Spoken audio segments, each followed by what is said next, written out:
That's okay. Let's move on to problem number 43. 43, hey, we've got another line. We love lines.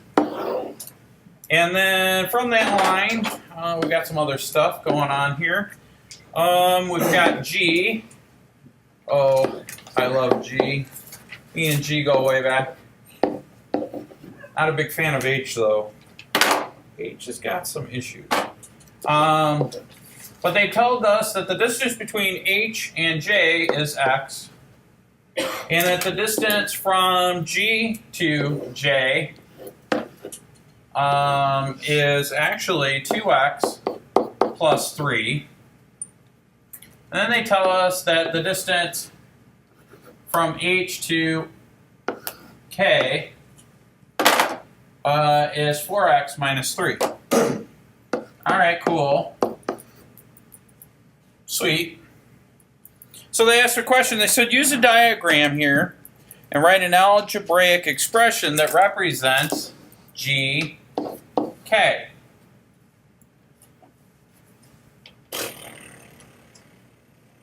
Oh, I see. That is kind of challenging. So the sum of the parts is the whole, but we've got some sums, or I'm sorry, we've got some parts that overlap, right? So how do we do that? Yeah. Well, since where they intersect, like overlap, it's only x, so you just subtract x from each part. Well, from one of the parts. So they just line up perfectly.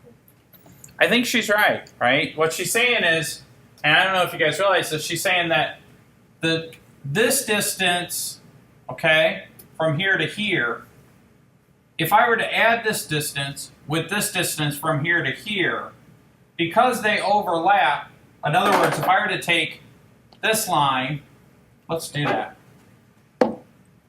If I were to take a line from here to here, right, that's that distance, and a line from here to here, and then I move those lines, right? And I move them, what would happen, if I were to move this down over here, what would happen is I'd have a line like this and a line like this, but it would go a little bit further over because of the overlap. Well, how much further would it go over? X.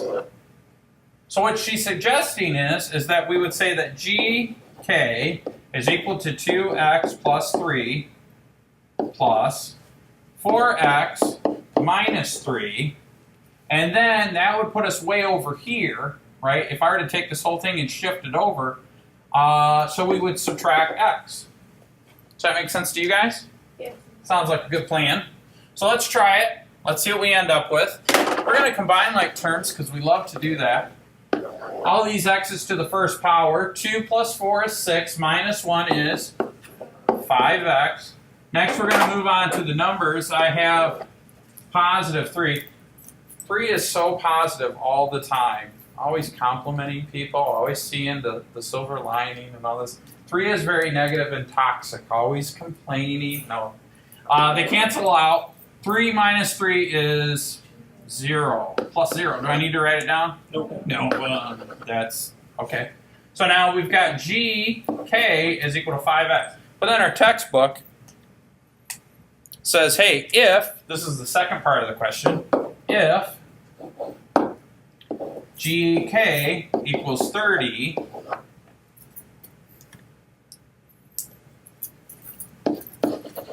what's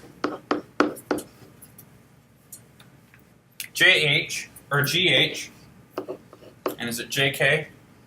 Yeah, and JK. Just kidding. All right. So now how do I solve that?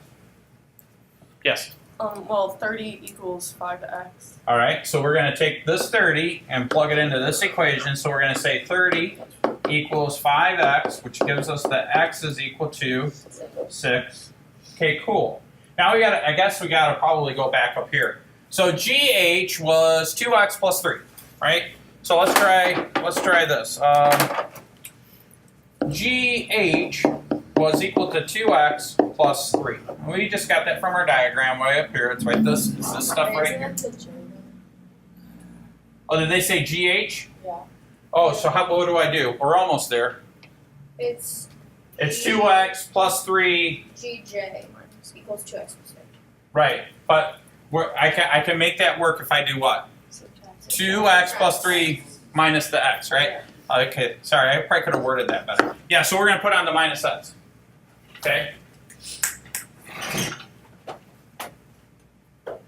All right, so now let's combine like terms here. I've got 2x and a negative x. 2x minus 1x is x plus 3.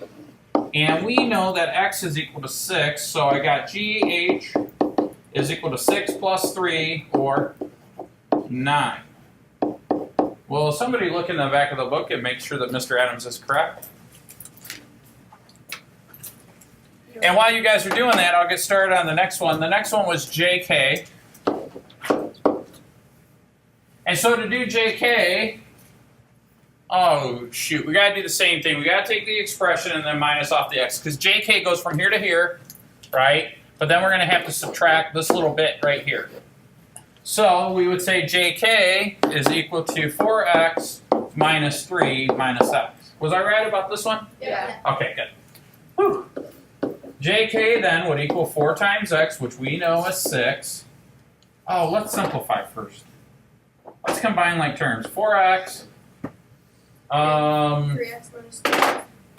minus 1x is 3x minus 3. And now we could say 3 times 6 minus 3, which is 18 minus 3, which is 15. Yep, that's good. Now, is that the right one? Yep.